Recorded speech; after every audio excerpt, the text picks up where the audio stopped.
गलवान की रात जिसने भारत चीन रिश्तों को खाई में धकेल दिया था और ट्रंप की टैरिफ पॉलिसी जिसने एशिया की राजनीति को नई करवट दे दी है। आज इन्हीं हालात के बीच 7 साल बाद प्रधानमंत्री नरेंद्र मोदी चीन पहुंचे और राष्ट्रपति शी जिनपिंग से उनकी मुलाकात ने पूरी दुनिया का ध्यान खींच लिया है। लेकिन बड़ा सवाल यही है कि क्या यह मुलाकात भरोसे की नई शुरुआत है या फिर मजबूरी का गठबंधन जो कभी भी टूट सकता है। पाकिस्तान के साथ चीन की नजदीकी में भारत के लिए जगह कहां बनेगी। आज इस विशेष चर्चा में हम जानेंगे कि ड्रैगन और हाथी अगर साथ चले तो एशिया की ताकत और कैसे बदलेगी और दुनिया की राजनीतिक तस्वीर पर इसका क्या असर होगा। लेकिन चर्चा शुरू करें उससे पहले देख लेते हैं यह खास रिपोर्ट।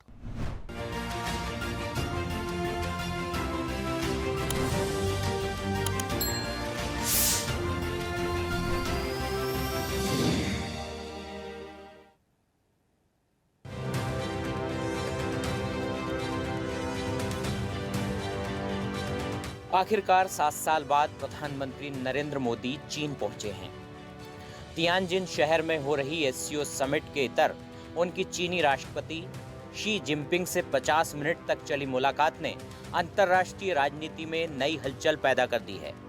ये मुलाकात सिर्फ कूटनीतिक या औपचारिक मंच नहीं थी, बल्कि बदलते वैश्विक समीकरणों के बीच भारत चीन संबंधों के नए अध्याय की शुरुआत मानी जा रही है। पीएम मोदी ने बैठक के दौरान साफ कहा कि सीमा पर शांति और स्थिरता कायम होना दोनों देशों के लिए प्राथमिकता है। सैनिकों की वापसी और विशेष प्रतिनिधियों के बीच समझौते ने रिश्तों में नई ऊर्जा दी है। पीएम मोदी ने कहा, भारत चीन सहयोग से 2.8 अरब लोगों को फायदा होगा और यह पूरी मानवता के कल्याण का रास्ता खोलेगा। सीमा पर डिसएंगेजमेंट के बाद शांति और स्थिरता का माहौल बना हुआ है। हमारे स्पेशल रिप्रेजेंटेटिव्स के बीच बॉर्डर मैनेजमेंट के संबंध में सहमति बनी।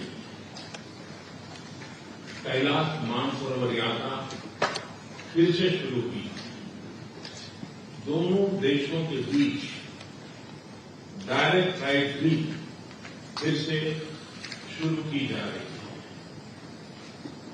हमारे सहयोग से दोनों देशों के 2.8 बिलियन लोगों के हित जुड़े हुए हैं।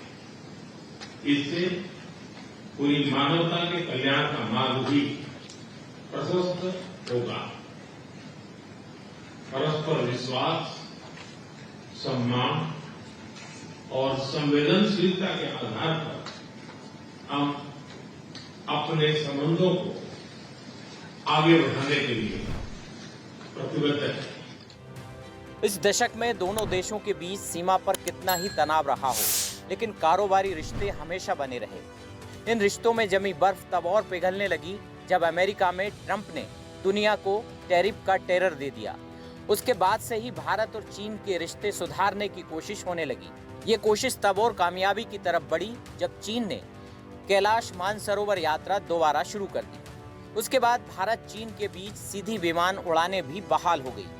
आपसी विश्वास और सम्मान पर रिश्तों को आगे बढ़ाने के संकल्प में राष्ट्रपति जिनपिंग ने अब नया संदेश दिया है।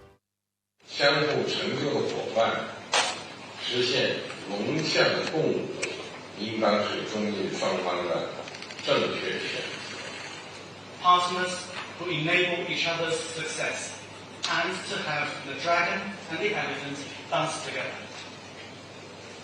今年是中印建交70周年。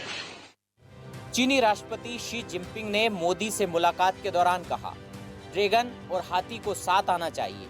ये बयान बताता है कि चीन भारत को सिर्फ क्षेत्रीय नहीं बल्कि वैश्विक शक्ति साझेदार के रूप में देखना चाहता है।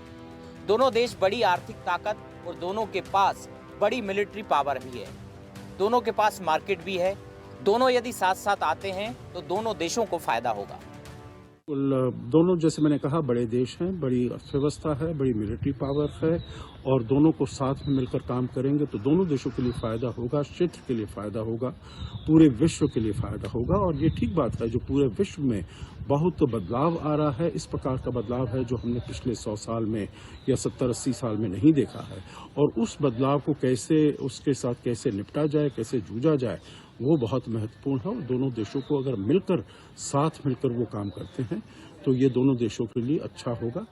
नहीं, ये सही कदम है, क्योंकि हजारों साल से हम दो पड़ोस हैं और दुनिया का सबसे ज़्यादा पॉपुलेशन है दोनों देश में।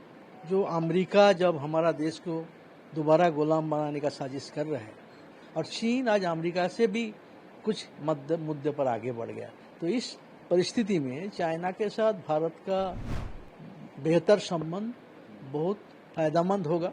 तो ये तो बहुत ही अच्छा है और इसमें कोई दो राय नहीं। प्रधानमंत्री जी का जो इशारा है कि ड्रैगन और एलिफेंट, हाथी महाराज, ये दोनों अगर एक साथ चलते हैं तो भारत को हर हाल में विश्वगुरु बनने के लिए उसको हर कदम उठाना है। अगर भारत अपने हितों के साथ चाइना के साथ अच्छा संबंध होता है तो हम उसका स्वागत करते हैं।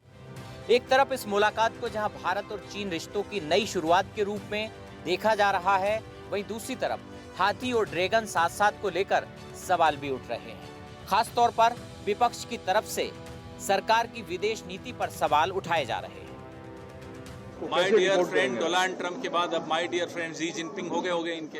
अब हाथी पे चढ़ के मोदी जी थोड़े दिन घूमेंगे, फिर देखते हैं क्या होता है। पहले ही बताइए, क्या गलवान का न्याय मिला?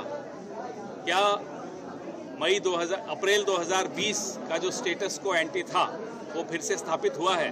क्या हमारी सेनाएं, हमारे सुरक्षा बल वहां गश्त लगा पा रहे हैं जहां अप्रैल 2020 से पहले लगा पाते थे? इन सब का जवाब प्रधानमंत्री लेकर आएंगे या नहीं आएंगे? दोस्त बदलते रहते हैं, फिर दिल टूट जाता है, फिर नए दोस्त ढूंढते हैं। देश की तो हालत आपने देख ही ली, अर्थव्यवस्था की हालत देख ली, विदेश नीति की हालत देख ली।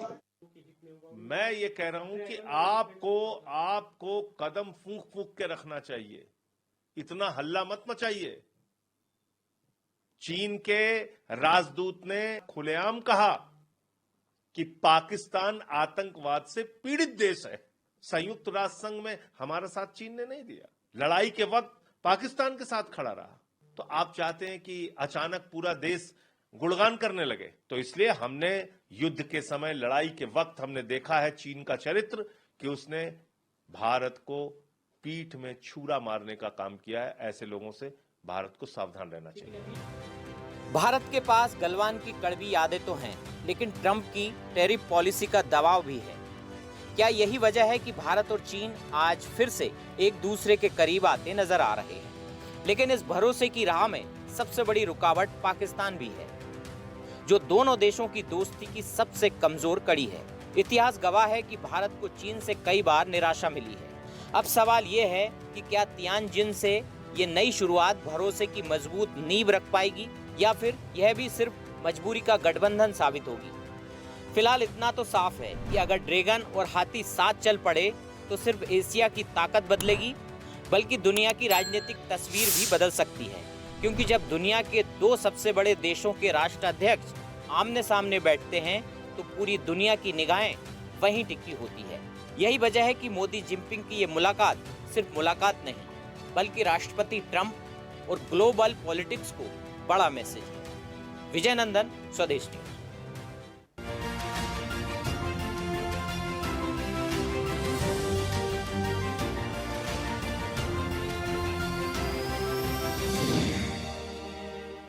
देखते रहिए स्वदेश न्यूज। अगर आप इस वीडियो को सोशल मीडिया हैंडल फेसबुक या इंस्टाग्राम पर देख रहे हैं तो हमें फॉलो करें। अगर यूट्यूब पर देख रहे हैं तो सब्सक्राइब करें और बेल आइकन दबाना ना भूलें।